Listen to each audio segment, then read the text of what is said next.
Saudamos, irmãos, com a paz do Senhor. Sempre é interessante algumas analogias, porque elas nos ajudam a compreender como certas coisas acontecem. Queria que você fechasse seus olhos, encurvasse sua cabeça para que a gente ore. Senhor, obrigado pela Tua presença conosco. Te pedimos, ó Pai, que o Senhor nos conceda a graça de falar aos Teus servos sobre essa questão, esse episódio que aconteceu há mais de 3.000 anos e que tem reflexos hoje nas nossas vidas. Nós pedimos que o Senhor fale profundamente ao coração de cada um dos Teus servos e que nos conceda, Senhor, a oportunidade de entender a importância de confiar no Senhor, a importância de ver que os nossos gigantes, em algum momento, podem ser vistos como menores do que nós. É o que te pedimos nessa manhã, em nome de Jesus. Amém. Como o irmão Ronaldo comentou, a casa está lançando um livro chamado Golias Deve Cair. Um livro que tem um título aí bem sugestivo e em breve ele já estará nas lojas. E esse livro ele é baseado na história de Davi, basicamente, e Golias. E todos nós conhecemos essa história, já é uma coisa bastante normal, mesmo aí na chamada mitologia, há um contato muito grande entre seres de tamanho descomunal e pessoas com um tamanho um pouco menor do que o tamanho do irmão Silas Daniel. A gente toma o pastor Silas, que é talvez o mais alto aqui que está entre nós, temos também o Newton, que também não fica para trás. São pessoas a quem Deus deu aí alguns centímetros a mais que deu para a gente. Não é? Mas que isso faz uma diferença grande. E isso é importante, porque a convivência de homens comuns com pessoas com tamanho descomunal, ela é apresentada algumas vezes na história, ainda que sejam histórias para crianças, mas sempre tem essa ideia no imaginário popular de seres realmente mega desenvolvidos e que trazem um certo nível de pavor a outras pessoas que não são do seu tamanho.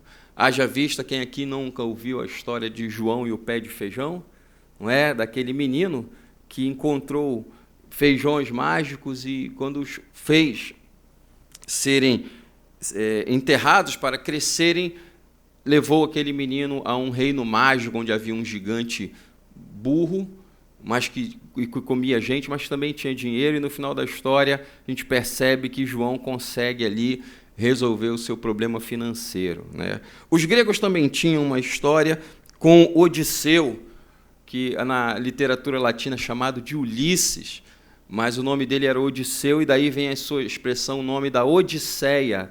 A Odisseia de Homero fala um pouco sobre Odisseu, aquele guerreiro que ajudou na guerra de Troia, mas pela sua arrogância ele levou quase 2 décadas para chegar em casa, e ali ele tem um encontro com um gigante. Era um cíclope, ele está numa ilha, eles vão entrar numa caverna e ali eles tentam se alimentar de uma das ovelhas sem saber que aquela caverna era a caverna do cíclope, e aquele cíclope os prende, vai devorando um por um dos companheiros de Odisseu. Aquele cíclope era realmente um gigante de proporções descomunais, até que Odisseu consegue livrar a ele e alguns poucos colegas ali das garras daquele gigante que atormentava ali. Mas nós sabemos que essas são histórias que trazem alguma fundamentação em mostrar que os seres humanos eles convivem, ou já conviveram, melhor falando, com seres de tamanho descomunal. Haja vista quando Israel entra na Terra Prometida, eles se deparam com gigantes também. E esse é um dos fatores mais importantes que vai fazer com que a mão de Deus esteja ali abençoando ou retirando a bênção do povo de Israel, porque quando aqueles homens, os espiões, que deveriam trazer uma boa informação ao povo sobre a terra, eles dizem justamente o contrário: olha, essa terra é muito boa, mas lá tem gigantes, e vai ser difícil a gente encarar esse pessoal.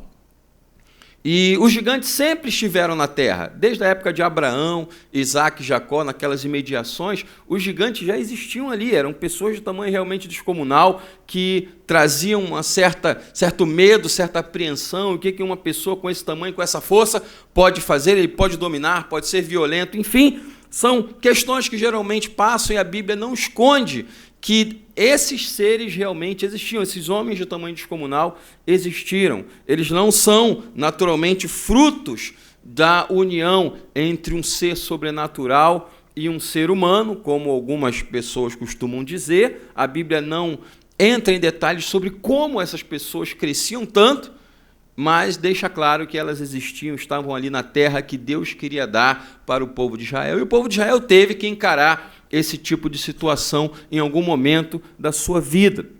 Mas quando nós olhamos aqui para o primeiro livro de Samuel, capítulo 17, nós vamos perceber que há uma situação muito interessante em que muitas vezes é muito parecida com a situação em que nós passamos, que é o fato de aparecer ali no momento de guerra entre os israelitas e os filisteus, que eram inimigos ali ferrenhos. A Bíblia diz que aparece um homem chamado Golias. Ele é um filisteu de um local chamado Gate, e esse filisteu, ele decide lutar de acordo com as normas de guerra daqueles dias. Vamos nos lembrar aí que as guerras daqueles dias eram muito sangrentas. Eram guerras em que você não lutava à distância.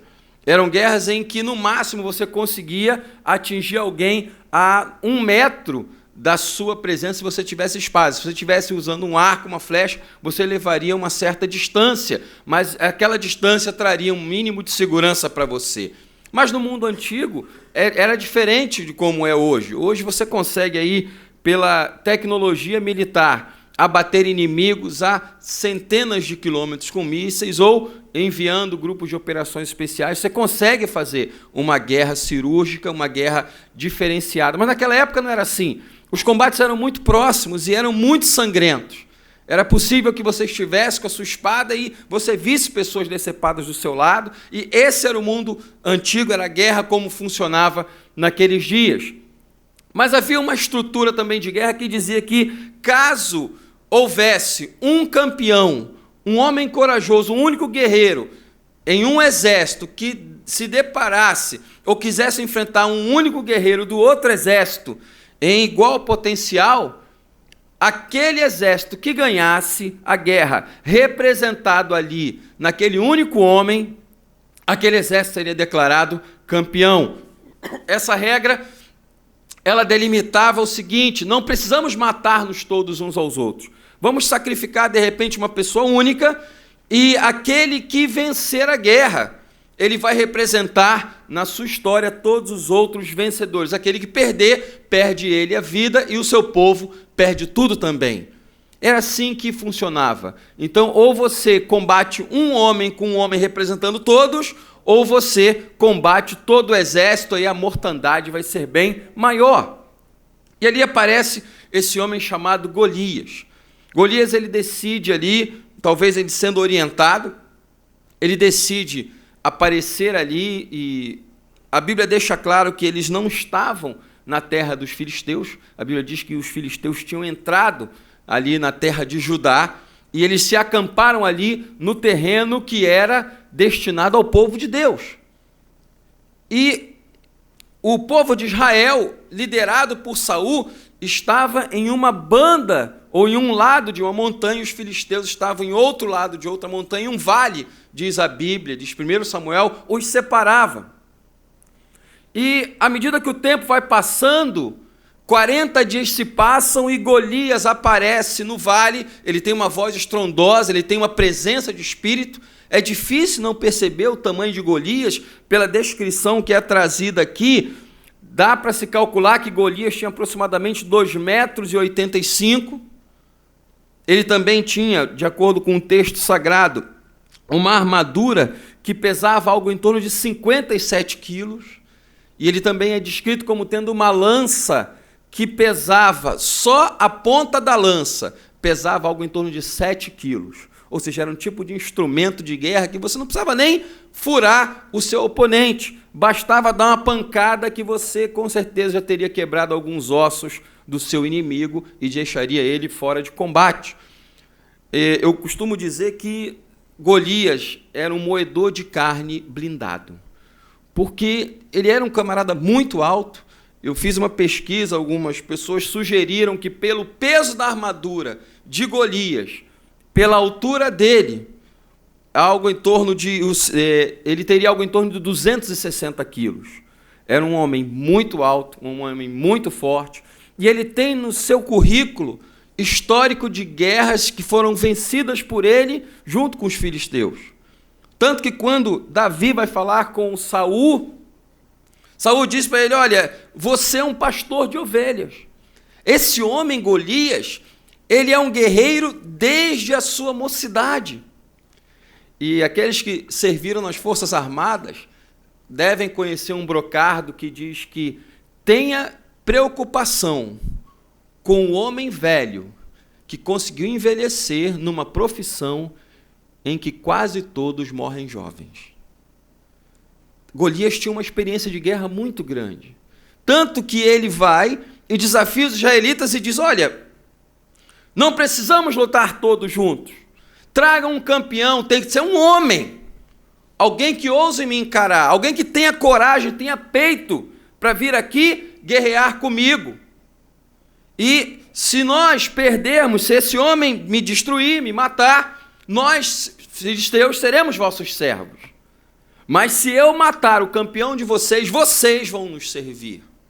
Então, veja o abuso que esse discurso está trazendo. Primeiro, os filisteus estavam na terra que não era deles. Segundo, eles estavam desafiando o povo de Deus, querendo fazer com que os servos do Senhor fossem servos dos filisteus. E esse discurso ocorreu durante 40 dias. À medida que o tempo vai passando, aqueles que, repito, já foram militares, sabem que quando a guerra demora a acontecer, quando gera esse clima de incerteza, o moral da tropa acaba decaindo. Por quê? Você fica naquela expectativa dia após dia e nada acontece, e não há uma liderança que chegue e tome postura. Saul era um homem que estava sendo muito observado. A Bíblia diz que na época, quando Saul foi ungido, ele era o homem mais alto e mais bonito do seu momento.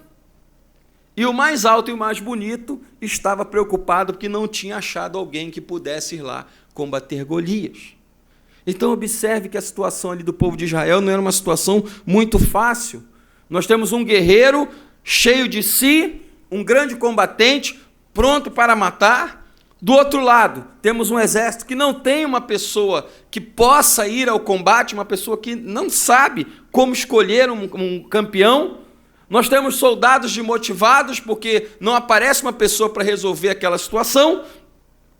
E ao mesmo tempo, aparece ali um menino, um garoto de 17 anos, provavelmente chamado Davi, que ele não foi ali como soldado. Davi não se dirigiu para aquele lugar como alguém que estava pronto para guerrear. Davi estava ali simplesmente para levar iguarias, pão e queijo para os seus irmãos e para o rei. Davi não tinha experiência de combate como Golias tinha. Davi não é conhecido até aquele momento como sendo alguém que poderia fazer frente com uma criatura daquelas. Davi está simplesmente ali, ordenado pelo seu pai. Ele é o irmão mais novo, ele é o caçula, ele era pastor de ovelhas, ele provavelmente não sabia empunhar uma espada, ele não sabia usar uma armadura, e ele está ali no meio daquela situação. Quando ele chega para entregar ali o queijo para o rei, o pão para os seus irmãos, trazer mais alguma coisa, ele ouve aquela situação. Aparece uma pessoa no vale, gritando bem alto e esbravejando, reclamando: cadê o homem que eu estou esperando para vir brigar comigo? Vocês são todos frouxos, vocês não têm moral, vocês não têm uma liderança, o Deus de vocês é pequeno. E quantas coisas Golias ia falando dia após dia, e quando Davi chega naquela situação, ele estranha aquilo ali. Porque tem um exército do outro lado. Tem um exército aqui do povo de Deus. Como é que uma pessoa como aquele homem, ele é grande, sim, ele é grande, alto, forte, experiente no combate, mas como esse camarada ousa desafiar o povo de Israel? Mais ainda, como ele ousa desafiar o Deus de Israel? E quando Samuel continua ali fazendo a narrativa de Davi, fica claro que os soldados não sabiam o que fazer naquela situação. Golias estava ali afrontando o povo de Deus. Golias era o representante dos inimigos do povo de Deus. E o povo de Deus, os homens ali que estavam na guerra, homens de combate, não sabiam o que fazer. E Davi pergunta, por que esse camarada incircunciso está desafiando o Deus de Israel? Quando Davi pergunta isso, ele está deixando claro o seguinte, olha, eu acho que vocês não perceberam a importância de lembrar de que nós que somos circuncidados, nós temos a bênção de Deus. É importante vocês lembrarem que nós temos um pacto com Deus e Deus prometeu bênçãos para a gente, se nós seguíssemos a vontade dEle. Como é que um camarada que não é do povo de Deus ousa fazer isso e ninguém faz nada? Está errado.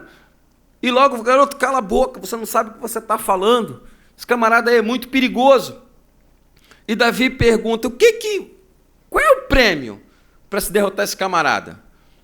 E ali o pessoal diz, olha, o prêmio é o seguinte. Primeiro, quem matar Golias vai ser genro do rei, vai casar com a filha do rei.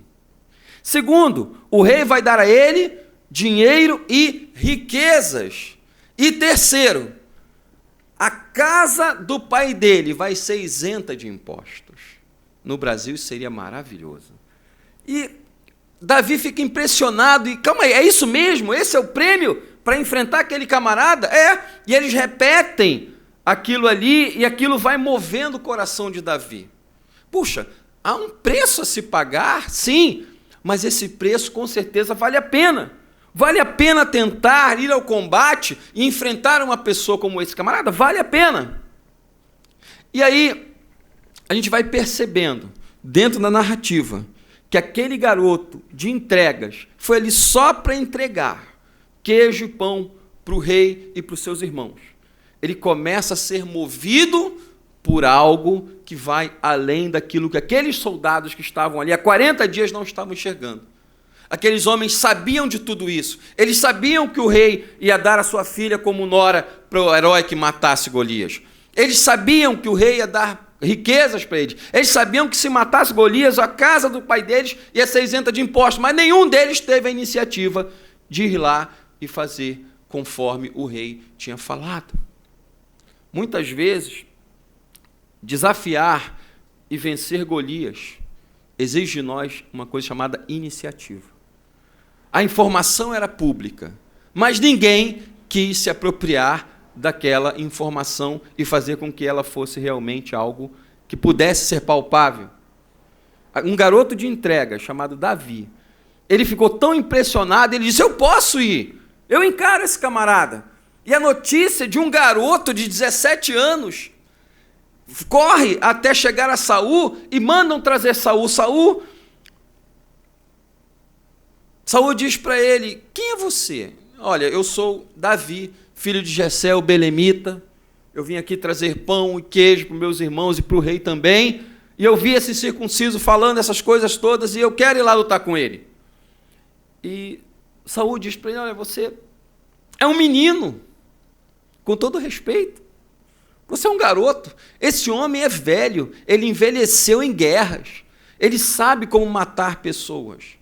A altura dele, o peso dele, a armadura dele, é algo que é fenomenal. Nem nós, combatentes, há mais tempo, temos coragem de enfrentar esse camarada.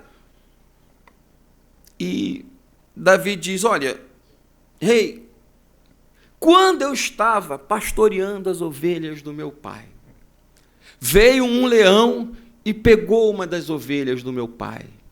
E quando ele ia matar aquela ovelha para devorá-la, eu fui lá, peguei pela barba, enfrentei aquele leão e o matei. Da mesma forma, veio um urso e tentou arrebatar uma das ovelhas do meu pai. E eu fui lá, o enfrentei e o matei. O mesmo Deus que estava comigo ali, quando não tinha ninguém mais perto para ver, é o mesmo Deus que vai estar comigo na frente de todo mundo quando eu for enfrentar esse gigante. E Saul, tudo bem, você vai, mas vai pelo menos com a minha armadura, vai pelo menos com a minha espada para você fazer frente a esse gigante, não ficar tão feio assim. E a Bíblia diz que Davi tentou colocar a armadura de Saul, tentou empunhar a espada de Saul, e aquilo não deu certo. Eu não sei se você já tentou correr com peso, com um colete à prova de balas, mas vou dizer para você, é uma coisa horrível, cansa. É um peso a mais que você leva para a batalha que só se for realmente necessário. E ali Davi decide, olha, não dá para fazer isso. Não tem como eu ir para o combate com seus apetrechos. Essa armadura foi projetada para você, essa espada foi projetada para você. E você vai com o quê? Eu vou com uma funda. Irmãos, pense numa coisa que, se não fosse beirando a loucura, seria cômico. Uma funda é um objeto que os pastores usavam para atirar pedras a uma determinada distância. Eram como se fossem 2 tiras de couro esticadas e com uma tira maior onde se alojava a pedra, se girava e lançava a pedra naquela direção. A funda era muito usada quando os pastores estavam andando e uma ovelha ia muito distante do rebanho, os pastores pegavam aquela funda e jogavam naquela direção para que a ovelha, ouvindo o barulho da pedra caindo no chão ou daquela pedra caindo em algum outro ambiente, ela retornasse à direção e à proximidade do rebanho, porque ovelhas, elas têm muitos predadores naturais e não têm orientação, não tem como se proteger. Uma ovelha distante do rebanho é alvo fácil de predadores. E a funda servia justamente para isso, para fazer com que as ovelhas voltassem à direção do rebanho. Só para isso. E é justamente aquilo que Deus vai usar para fazer com que Davi tenha possibilidade de enfrentar aquele gigante. A Bíblia diz que Davi vai até um riacho, pega 5 pedras lisas, bota no alforge e se dirige ali ao combate. E quando eles se encontram, 1 Samuel capítulo 17, versos 41, diz: o filisteu também veio e se vinha chegando a Davi, e o que lhe levava o escudo ia diante dele. Samuel narra esse encontro, deixando claro que a importância de Golias era tão grande que ele tinha um pajem de armas, ou seja, ele tinha um rapaz menor do que ele para levar o armamento dele. E o texto continua dizendo: e olhando o filisteu e vendo a Davi, o desprezou, porquanto era jovem, ruivo e de gentil aspecto. Você já passou por alguma situação em que você foi desprezado pela sua aparência?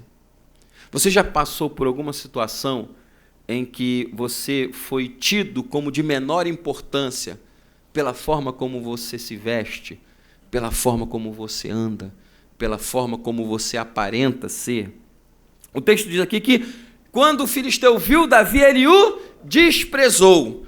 O que é desprezar, irmãos? É ter em menor conta, é ter em posição mental que aquela pessoa não faz diferença nenhuma. Isso é desprezar. E a Bíblia diz que Davi foi desprezado pelo gigante. Só que esse desprezo ele não foi apenas algo interno. Golias disse a Davi: sou eu algum cão para vires a mim com paus? E o filisteu amaldiçoou a Davi pelos seus deuses. É curioso a posição de Golias, como ele deve ter se sentido ofendido, porque ao invés de vir um grande homem, talvez da estatura dele, armado, com capacete, com escudo, com uma lança, com uma espada, veio um garoto, sem armadura, sem capacete, sem uma lança, sem uma espada, simplesmente com uma roupa, um alforge e uma funda, e 5 pedras dentro do alforge. Realmente, isso para Golias pareceu ser muito irritante, Porque é provável que, devido à sua experiência, Golias estivesse pensando, não dá para o gasto. Se eu der uma pancada nesse garoto com a minha lança, eu jogo ele a 3 ou 4 metros de distância, já com os ossos todos quebrados. Não preciso nem penetrar com a lança nele, que ele já vai morrer. Tanto que ele pergunta, sou eu algum cachorro para vocês virem a mim com paus e pedras? Davi estava ali em nome do Senhor, mas Golias se sentiu humilhado, dado a sua experiência de guerra, dado a sua empreitada de vida sendo um combatente, cheio de cicatrizes. Quantas vitórias ele tinha para contar? E de repente vem um garoto para enfrentá-lo. E o verso 44 de 1 Samuel 17 diz, disse mais o filisteu a Davi, vem a mim e darei a tua carne às aves dos céus e às bestas do campo. Davi, porém, disse ao filisteu, tu vens a mim com espada e com lança e com escudo, porém eu vou a ti em nome do Senhor dos exércitos, o Deus dos exércitos de Israel, a quem tens afrontado. Observe que Davi não diz, eu vou a ti em nome do rei Saul, eu vou a ti em nome do exército de Israel.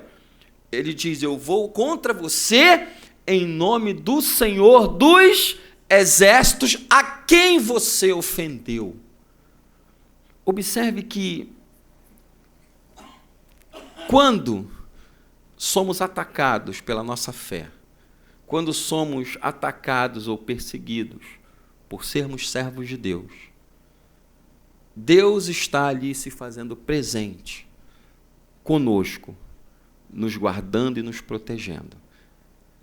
E quando nos ofendem, ofendem também a presença de Deus.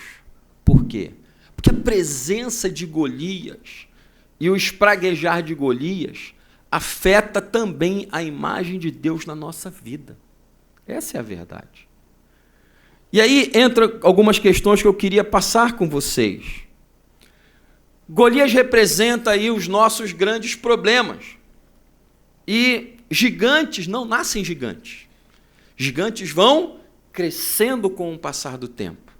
E aí que entra a questão, até que ponto nós temos permitido que pequenos problemas venham a se avolumar e crescer e não tratamos desses tipos de situações, esperando que Deus intervenha quando, muitas vezes, Deus quer que nós hajamos dentro das nossas possibilidades.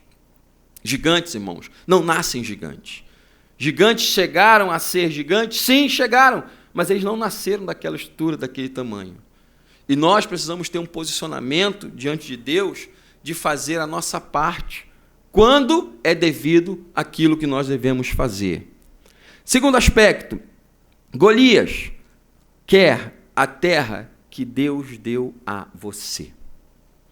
1 Samuel capítulo 17, verso 1 diz que os filisteus se acamparam dentro do território de Judá.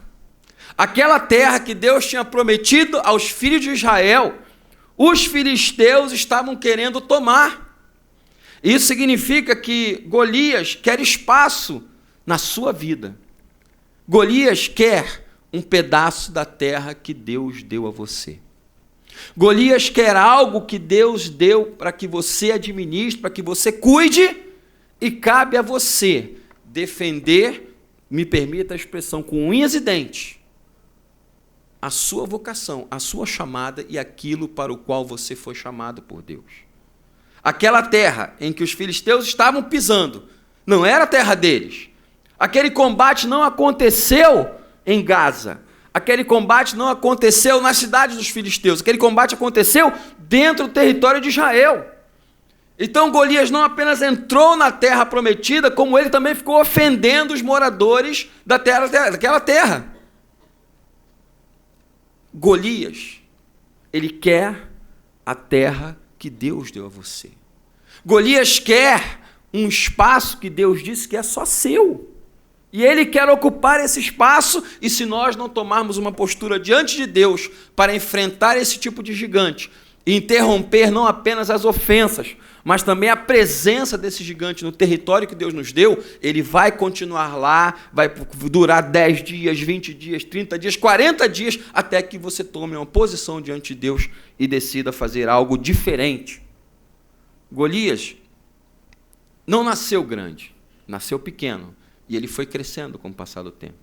E Golias, ele quer a terra que o Senhor Deus deu a você.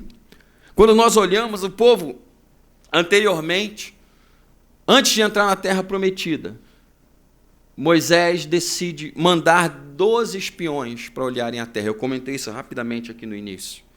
E quando eles entram naquela terra, eles veem aquela terra realmente maravilhosa, muito bonita. A Bíblia diz que um cacho de uvas, que hoje a gente compra no mercado desse tamanho, por R$2, 3, dependendo da promoção, naquela terra eles tiveram que trazer um cacho de uvas esticado numa vara com 2 homens levando.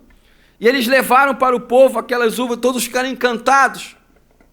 Mas aí os espiões disseram, olha, lá tem cidades grandes, fortificadas, e lá também nós vimos gigantes. Então, irmãos, desde o passado, os gigantes costumam assustar. Mas a posição que Deus espera de nós é muito parecida com a posição que Josué e Caleb tiveram quando tiveram que enfrentar aqueles gigantes. Enquanto todo o povo estava dizendo, olha, não vai dar para nós conseguirmos entrar lá, a terra é boa, mas não é para a gente, Deus disse que vai dar, mas não sei se é realmente isso que é a vontade de Deus para a gente. E ali Josué e Caleb dizem, olha, vai sim, essa terra é nossa, Deus prometeu. Deus tem uma aliança com Abraão, Isaac e Jacó, nossos antepassados. Ele disse que vai cumprir a sua palavra, ele cumpriu. Deus nos tirou da terra do Egito, nos fez atravessar o Mar Vermelho, destruiu o exército dos egípcios. Agora nós estamos aqui, basta entrar, Deus vai ser com a gente. E Josué ainda diz, acabou a proteção desses caras. Eles estão na cidade forte, são gigantes, mas acabou a proteção deles, o seu auxílio foi embora. Nós vamos jantar esse pessoal como quem come pão na refeição. A batalha é nossa, nós vamos vencer, Deus está com a gente. Infelizmente, Josué e Caleb não foram escutados e quase foram apedrejados por confiar no Senhor. Mas por confiar no Senhor, Deus disse que ia preservar Josué e Caleb para uma outra geração, para que eles pudessem pisar novamente na terra prometida e ter cumpridas nas suas vidas a promessa que Deus tinha dito que faria. Muitas vezes, ver cumprida a promessa de Deus na nossa vida depende de uma atitude de olhar para aquilo que Deus falou e não apenas para as circunstâncias que nos cercam. Nós temos que aprender a ser pessoas que confiam em Deus e naquilo que Ele falou, muito mais do que olham as circunstâncias e confiam nas circunstâncias. Se você for movido pelas circunstâncias, toda hora você vai ter uma postura diferente. Mas quando você está movido e sendo firmado por aquilo que Deus ordenou que você fizesse, você pode ter a certeza de que Ele vai fazer tudo aquilo que Ele prometeu na sua vida. Outra observação, Golias não quer só a sua terra. Golias também quer que você o sirva. 1 Samuel capítulo 17, verso 9, diz: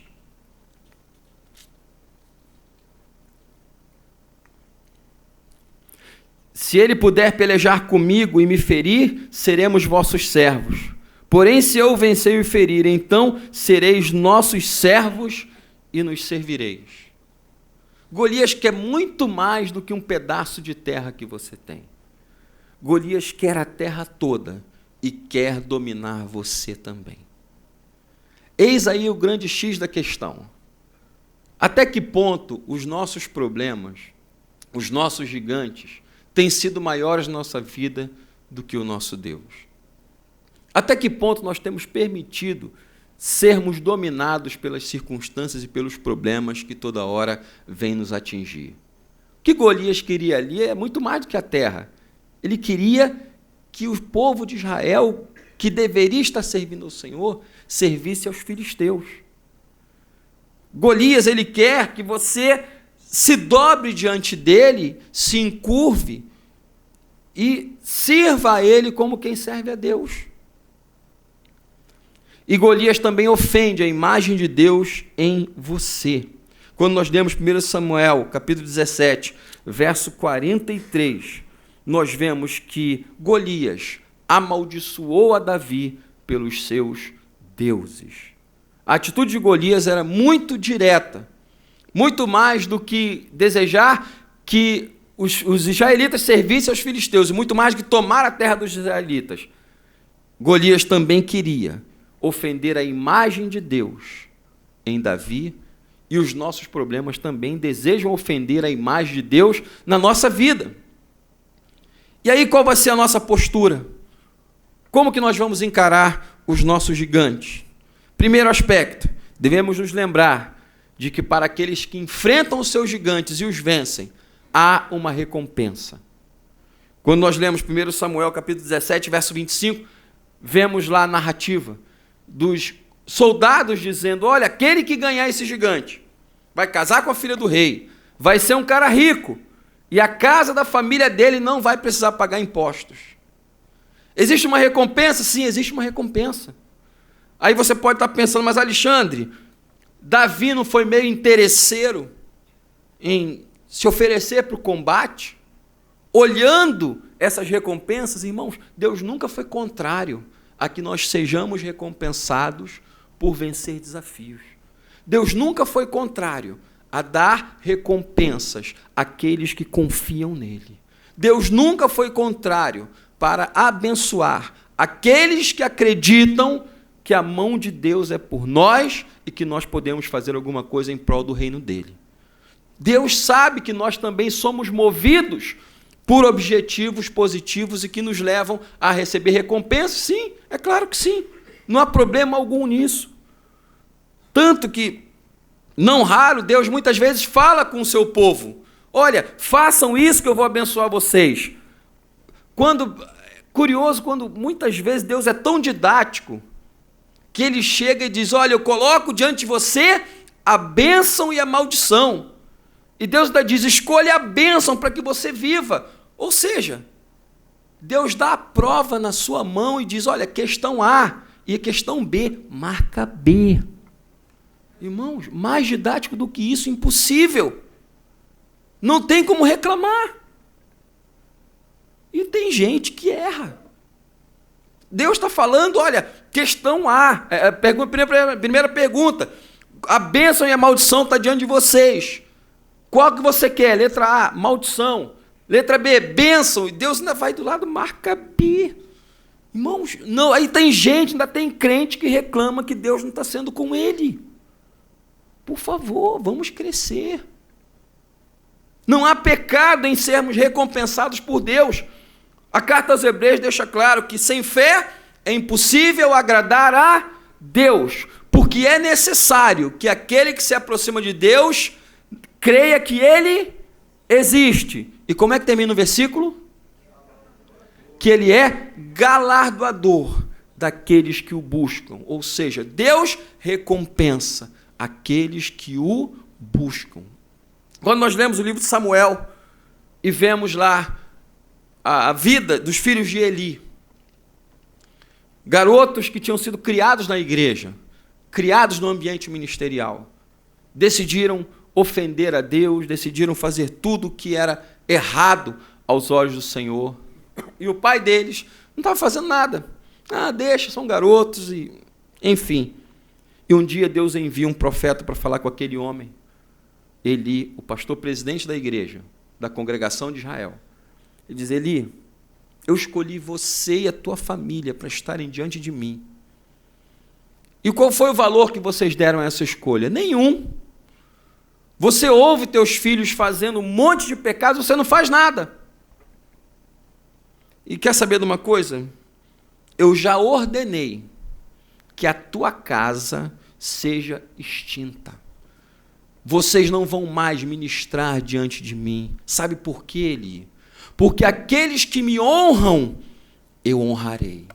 Mas aqueles que me desprezam serão tornados sem valor. Ou seja, o próprio Deus, ele assina embaixo dizendo que aqueles que o honram, Ele os recompensará. Mas aqueles que não gostam do Senhor, que não fazem caso do nosso Deus, eles também terão a sua recompensa, mas ela não vai ser nada positiva. Então, Deus não tem problema em recompensar aqueles que tomam posse pela fé daquilo que Deus falou e praticam em suas vidas. Outra observação, já estou terminando. Golias não tem a bênção de Deus. Você tem.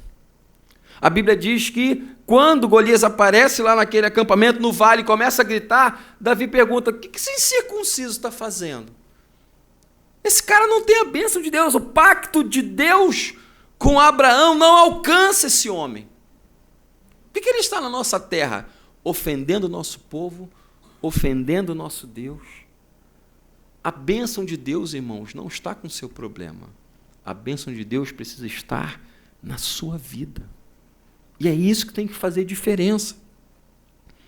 Lembre-se também que a nossa confiança deve estar onde está também a nossa esperança. Certo? No Salmo, Davi diz, eu confio em ti, Senhor meu e Deus meu, porque o Senhor é a minha esperança. Às vezes esperamos as coisas no homem, às vezes esperamos coisas na política, às vezes esperamos coisas em prol da sociedade, nem sempre isso acontece. E nós precisamos nos lembrar de que nossa confiança está onde a nossa esperança está também. Se você espera no Senhor, a tua confiança está no Senhor. Mas se você espera em qualquer outra coisa, ou em qualquer outra pessoa que não seja o Senhor, ouso dizer para você que a tua esperança vai perecer. Porque se Deus não estiver no negócio onde você está querendo entrar, você vai ter dificuldades para conseguir e provavelmente vai entrar numa empreitada muito ruim. Mas quando você espera no Senhor e confia no Senhor, você vê que os gigantes diante de você podem ser abatidos para a glória do nosso Deus. O texto sagrado deixa claro que Golias era muito forte, Golias era experiente e grande, mas a confiança de Davi não estava em algo que poderia ser visto. A confiança de Davi estava no Senhor. E confiança faz muita diferença? Faz. Porque quando Davi estava pastoreando suas ovelhas, ele matou um leão e um urso, ninguém estava perto para ver, mas Deus estava. E sabe o que Deus viu naquele garoto, adolescente de 17 anos, de gentil aspecto e ruivo? Deus viu o cuidado que aquele garoto teria no futuro para com Israel. Muitos homens tiveram vários títulos na Bíblia, mas só Davi é chamado por Deus de homem segundo o meu coração. Só Davi. Por quê? Porque quando as pessoas estavam em outros lugares, Davi estava sozinho, ele estava adorando ao Senhor. Davi estava sozinho com as ovelhas, estava cuidando das suas ovelhas, sim, ele estava tendo comunhão com Deus. A ponto de chegar diante daquele combate e dizer a Golias, você vem a mim com espada e escudo, mas eu vou contra você em nome do Senhor dos Exércitos. Somente uma pessoa que realmente tinha intimidade com Deus e conhecia Deus poderia usar o nome de Deus numa situação tão séria como aquela. E, finalmente, seja confiante, mas ao mesmo tempo seja humilde, pois é Deus quem traz a vitória. 1 Samuel capítulo 17, versos 45, 46 diz, Davi, porém, disse ao filisteu, tu vens a mim com espada e com lança e com escudo, porém eu vou a ti em nome do Senhor dos Exércitos, o Deus dos exércitos de Israel, a quem tens afrontado. Hoje mesmo o Senhor te entregará na minha mão, ferir-te-ei e te tirarei a cabeça e os corpos do arraial dos filisteus, darei hoje mesmo as aves dos céus e as bestas da terra, e toda a terra saberá que há Deus em Israel. Olha a resposta que Davi dá a Golias. Pense bem. Davi devia ter talvez 1,70 m, enfrentando um gigante que devia ter 2,80 m. Davi não diz para ele: eu sou pequeno, mas não sou pedaço. Davi não diz para ele: você é grande, mas não é dois. Davi não responde a ele assim. Davi não diz para ele: para falar comigo você tem que olhar para baixo. Não foi essa a resposta de Davi para ele. Ele estava sendo ofendido, estava sendo amaldiçoado. E ele disse: olha, você vem com espada e escudo, que é o instrumento que você está acostumado a usar. Mas eu vou a ti em nome do Senhor dos exércitos, porque é Deus quem dá a vitória sobre os nossos gigantes. Deus espera que você tome a iniciativa. Deus espera que você tenha confiança nele, mas ao mesmo tempo que você se lembre de tributar a glória da sua vitória a Deus. E isso é humildade. Não corra o risco na sua vida de, vendo um gigante abatido, você dizer que foi a sua mão que fez com que aquela pedra girasse e atingisse a testa do gigante. Havia uma mão invisível ali, guiando aquele pedaço de pedra no ponto exato da armadura de Golias, onde talvez nenhuma flecha pudesse atingir. A mão invisível de Deus estava girando a mão de Davi e acompanhou aquela pedra que derrubou aquele homem, aquele gigante, aquele problema. E quando Golias caiu, houve por parte lá dos filisteus um susto. O que houve? O nosso campeão caiu. E Davi se aproxima ali do gigante, pega a sua espada, corta a cabeça dele e mostra: filisteus, o campeão de vocês morreu. Acabou a guerra, vocês podem desaparecer daqui. E ali, naquele momento, o povo de Israel, surpreso, o exército de Israel, surpreso, eles entram em combate e diz a Bíblia que eles colocaram os filisteus para fora dos limites de Israel e mataram muitos dos inimigos. Não pela sua própria astúcia ou força, mas porque Deus quis usar um garoto de gentil aspecto para fazer frente ali a um gigante descomunal e acostumado a matar pessoas. Deus vai te dar a vitória? Vai. Mas seja humilde para reconhecer quando Deus estiver fazendo coisas na sua vida. Quando a gente lê o livro de Esther, a gente observa um homem chamado Mardoqueu. Mardoqueu é tio de Esther. Ele é descrito no livro de Esther como sendo um homem que assentava à porta do rei. Mardoqueu estava sentado à porta do rei quando ele ouviu falar que 2 seguranças do rei Assuero queriam matá-lo. E ele fez a informação chegar onde devia, e o rei não foi assassinado, o rei não foi traído. E Mardoqueu não recebeu recompensa nenhuma de imediato pela obra que ele fez, por estar ali atento àquele detalhe. E uma noite, quando o rei não conseguiu dormir, ele pediu para ver o livro das crônicas do reino. E no livro dos registros do reino estava lá escrito: o judeu Mardoqueu salvou a vida do rei, impedindo que 2 dos seus seguranças o matassem. E o rei, acordado de noite, perguntou: o que foi dado para esse camarada aí que me salvou? E o cronista disse: não foi dado nada. Como? O homem salva a minha vida e eu não faço nada por ele? Amanheceu o dia, e quem estava chegando naquele momento? Um homem chamado Amã, um homem que odiava Mardoqueu, ele queria o fim, o extermínio dos judeus. E quando Amã chega, ele vai pronto para pedir a cabeça de Mardoqueu. E o rei pergunta: Amã, eu quero honrar um homem. Esse homem me fez muito bem, eu estou muito animado com ele. E o que você acha que deve ser feito com esse homem a quem o rei quer honrar? E Amã, pensando que era com ele mesmo, né? Olha, o rei tem que colocar esse homem no seu cavalo, vestir com a veste real, com um manto ali que cobre o rei, colocar nele a coroa, e com o cavalo real passar pelas ruas, puxando ali o cavalo, e o arauto tem que dizer: é assim que o rei honra aquele a quem agrada. E ali Amã falou aquilo pensando que era com ele. E o rei diz: olha, vai lá, e faz tudo isso que você falou com um homem chamado Mardoqueu, que está assentado à porta do rei. E não deixe faltar nenhuma palavra do que você falou. E Amã vai lá e obedece o rei. E depois de ter sido honrado, toda aquela parafernália, toda aquela encenação toda, Amã vai correndo para casa envergonhado. E Mardoqueu volta a estar na porta do rei. Estar na porta do rei implica humildade? Implica. Porque para você ser útil, você tem que estar sentado à porta do rei. Para ser honrado, você também pode estar sentado à porta do rei. Mas depois de ser honrado, lembre-se de ser humilde e voltar a sentar na porta do rei.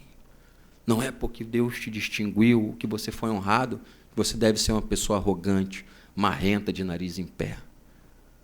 Muitas vezes, somos honrados por Deus, achamos que crescemos bastante e nos esquecemos de ser pessoas humildes. Lembre-se disso. A vitória que você teve, ela veio através de você. Mas você foi usado, não por você, mas por Deus, para que essa vitória chegasse até a sua vida. Então, quando você for vitorioso, lembre-se de voltar a sentar à porta do rei, onde você está numa posição de humildade. Não seja arrogante. Veja o que Davi falou: você vem a mim com espadas e com escudos, mas eu vou a ti em nome do Senhor dos Exércitos. Davi foi ousado? Foi. Ele foi confiando no Senhor? Foi. Mas ele não perdeu a humildade, porque ele deixou claro que quando a batalha terminasse, todos iam saber que quem tinha trazido a vitória daquela batalha era o Deus de Israel. Davi não tributou a ele mesmo a vitória sobre aquele combate. Ele deixou claro: quem fez tudo isso foi o Senhor. E para isso, só pessoas maduras conseguem entender que é Deus que faz todas as coisas e é Deus quem age quando nós não podemos agir. Aquele combate entre Davi e Golias era totalmente adverso. Não havia como medir forças entre um gigante e um menino. Ainda assim, por trás daquele menino estava o Deus Todo-Poderoso, que fez diferença na história, de tal maneira que mais à frente a história de Davi é contada séculos e séculos depois, em várias gerações, em várias nações. Você for hoje em qualquer outro lugar, mesmo no mundo muçulmano, eles são obrigados a lembrar da história de Davi e de como Deus operou através daquele garoto que não tinha muita coisa talvez para oferecer. Mas mesmo naquela situação, ele teve a ousadia de lembrar de que as ofensas estavam dirigidas ao Deus de Israel. E quando nós tomamos para nós a batalha que é para Deus, Deus age através de cada um de nós. Você tem gigante? Sim, todos temos. Mas a questão é: que postura você está tendo com esse seu gigante?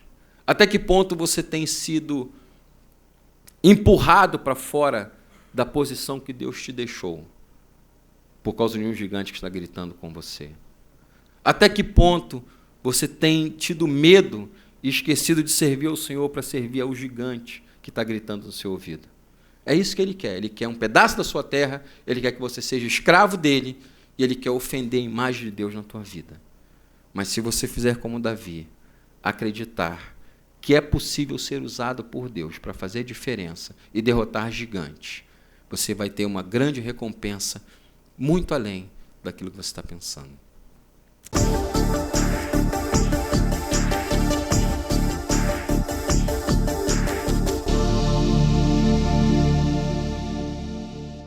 Todos os dias tomamos decisões. Decida ser a mulher que Deus planejou.